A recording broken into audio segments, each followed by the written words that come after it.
Hello दोस्तों, स्वागत है आपका हमारे चैनल में। उम्मीद है आप सभी अच्छे होंगे। पिछले वीडियो में हमने ट्रेडिंग के बारे में कुछ जाना था कि टाइप्स ऑफ ट्रेडिंग क्या है। इसमें हम जानने वाले हैं स्टॉक ट्रेडिंग के बारे में। तो इस वीडियो में हम आज समझेंगे कि स्टॉक ट्रेडिंग क्या है, स्टॉक सिलेक्शन कैसे करें, स्टॉक में इन्वेस्टमेंट कैसे करें और प्रॉफिट और लॉस कितना क्या कैसा लेना चाहिए। तो चलिए देखते हैं वीडियो में। स्टॉक ट्रेडिंग क्या है? बीएसई या एनएसई में लिस्टेड सभी कंपनी शेयर्स की खरीदी या बिक्री स्टॉक ट्रेडिंग के अंतर्गत आती है। इसमें शेयर्स को कम दामों में खरीदकर बढ़े हुए दामों में बेचना या बढ़े हुए दामों पर बेचकर कम दामों में खरीदना, पुनः भाव बढ़ने का इंतजार करना शामिल है। कम रेट पर खरीदे एवं बढ़े हुए रेट पर बेचे गए शेयर्स के बीच का जो भाव अंतर है वही जो है ट्रेडर्स का शुद्ध लाभ कहलाता है।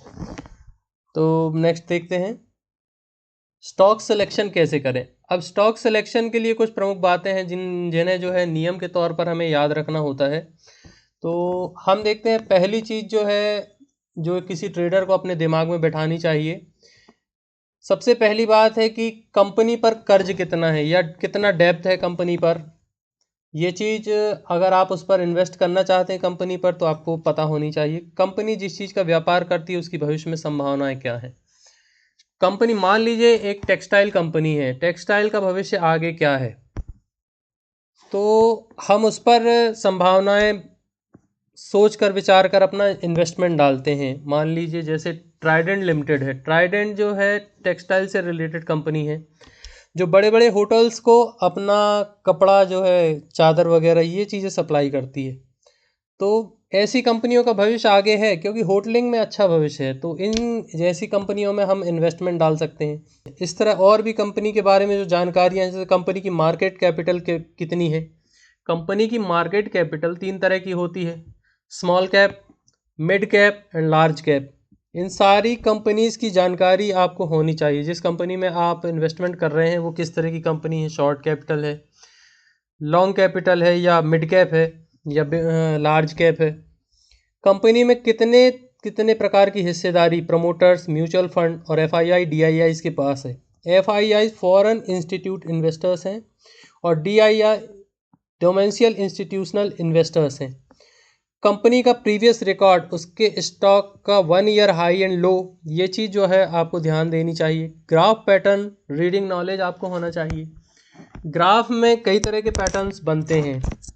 कोई कंपनी का प्राइस मूव करता है तो अप डाउन होता है, उसमें कुछ ना कुछ पैटर्न्स बनते हैं। ये सारे पैटर्न्स इन्वेस्टर्स के कारण बनते हैं। जितना इन्वेस्टमेंट आ रहा है, जितना इन्वेस्टमेंट निकल रहा है, उसके कारण ग्राफ में पैटर्न क्रिएट होता है, तो वो आपको पढ़ते आना चाहिए। और प्राइस एक्शन का नॉलेज आपको होना चाहिए। तो अगर इन चीज़ों का ज्ञान आपको है तो आप एक अच्छे स्टॉक का सिलेक्शन कर सकते हैं। नेक्स्ट स्लाइड में देखते हैं स्टॉक में इन्वेस्टमेंट 3 प्रकार का होता है, intraday investment, short term investment and long term investment. Intraday, short term and long term, ये 3 तरह के जो इन्वेस्टमेंट हैं, इसमें अगर आप इन्वेस्टमेंट करना चाहते हैं, जैसे इंट्राडे इन्वेस्टमेंट है, तो आपकी सोच जो है बहुत तेज़ होनी चाहिए, आपने निर्णय लेने की क्षमता बहुत तेज़ होनी चाहिए, नहीं तो इसमें बहुत जल्दी लॉस और बहुत जल्दी प्रॉफिट होता है। शॉर्ट टर्म इन्वेस्टमेंट में आपको थोड़ी देर सोचने का मौका मिलता है। 1 साल तक आप इसमें सोच सकते हैं, 1 साल से ज़्यादा का शॉर्ट टर्म इन्वेस्टमेंट नहीं होता। लॉन्ग टर्म इन्वेस्टमेंट के बारे में भी और मैं बताऊंगा आपको। चलिए आगे देखते हैं। इंट्राडे इन्वेस्टमेंट, इस प्रकार की इन्वेस्टमेंट में इन्वेस्टर्स को शेयर केवल एक कार्य दिवस 9:15 AM से 3:30 PM तक ही खरीदने में बिक्री करने की अनुमति होती है। अर्थात इन्वेस्टर एक से अधिक दिन के लिए अपने पोजीशंस को होल्ड नहीं कर सकता। कुछ विशेष स्टॉक्स जिनका ट्रैक रिकॉर्ड अच्छा होता है, केवल उन्हीं में इस तरह की इन्वेस्टमेंट की अनुमति होती है तथा इनमें ब्रोकर्स इन्वेस्टर को पूंजी का 5 गुना तक मार्जिन उपलब्ध कराते हैं। मार्जिन वो चीज़ होती है, मान लीजिए आप 10,000 लेकर के किसी स्टॉक में इंट्राडे पोजीशन लेते हैं और उसमें हो सकता है कि जिस ब्रोकर के थ्रू आप इन्वेस्टमेंट कर रहे हैं तो वो उसका 5 गुना मतलब लगभग 50,000 के करीब आपको मार्जिन दे दे, तो आप 60,000 की उस पर खरीदी कर सकते हैं। जो भी लॉस और प्रॉफिट होगा बाद में इन्वेस्टर अपने 50,000 रुपये काट लेता है और पूरे 50,000 पर होने वाला प्रॉफिट और लॉस केवल आपका होता है। मतलब रिस्क आपका है, उसने पैसे आपको दिए, शाम को वो पैसे आपसे वापस ले लेगा। नेक्स्ट देखते हैं शॉर्ट टर्म इन्वेस्टमेंट। इस प्रकार के इन्वेस्टमेंट में इन्वेस्टर्स कंपनी के ग्राफ और फंडामेंटल्स पर एनालिसिस करके ये निष्कर्ष निकालते हैं कि कितने निर्धारित समय में कोई स्टॉक का भाव कितना ऊपर जाएगा। इन्वेस्टर्स उस निर्धारित समय के लिए स्टॉक की खरीदी करता है और भाव बढ़ने पर उन्हें बेचकर प्रॉफिट लेता है। इस तरह के इन्वेस्टमेंट की समयावधि 1 साल से कम की होती है। मान लीजिए आपको कोई स्टॉक अच्छा लगा, देखने में उसके फंडामेंटल्स समझ में आए, उसमें ग्राफ पैटर्न्स आपको दिख रहे हैं कि नहीं हमारा स्टॉक जो है इस लेवल तक जाएगा, आज जो भाव है उससे मान लीजिए आपको 25% का प्रॉफिट उसमें दिख रहा है, तो आप उस पर पोजीशन ले सकते हैं।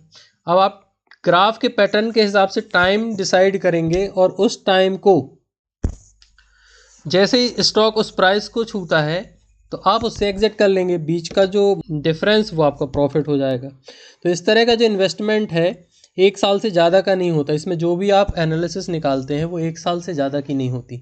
इसमें आपको ये ध्यान देना पड़ता है कि जो बाज़ार में उतार चढ़ाव होते हैं या वैश्विक लेवल पर जो घटनाएं या घटनाक्रम होते हैं उन पर ध्यान देना पड़ता है, क्योंकि इस तरह के इन्वेस्टमेंट में थोड़ी सावधानी की आवश्यकता होती है।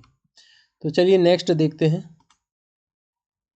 Profit and loss. Stock market में प्रॉफिट एंड लॉस दोनों ही बहुत महत्वपूर्ण हैं। प्रॉफिट हौसला देता है और लॉस आपको आपकी गलतियां बताता है। प्रॉफिट एंड लॉस दोनों ही निर्धारित समय सीमा में होने चाहिए। कोई भी ट्रेड लेने से पहले इन्वेस्टर को यह कैलकुलेट कर लेना चाहिए कि वह ट्रेड में कितना प्रॉफिट लेगा और अगर ट्रेड उसके अनुसार नहीं चली तो अधिकतम कितना लॉस लेगा। रिस्क और रिवार्ड दोनों प्री डिसाइडेड होने चाहिए। स्टॉक मार्केट में इन्वेस्टमेंट से पहले एक इन्वेस्टर अपने टारगेट लगाता है और स्टॉप लॉस लगाता है। दोनों में यदि जो भी उसका प्राइस जिस पर भी या तो स्टॉप लॉस पे टच होता है या टारगेट पे टच होता है तो वह उसे बिना किसी खेद के एक्सेप्ट करता है और ये दोनों डिसाइड होने चाहिए। मार्केट कभी भी अपना रुख बदल सकता है, हो सकता है अभी आपकी सोच के अनुकूल चल रहा है, फिर बाद में हो सकता है कि एकदम वो पलट जाए।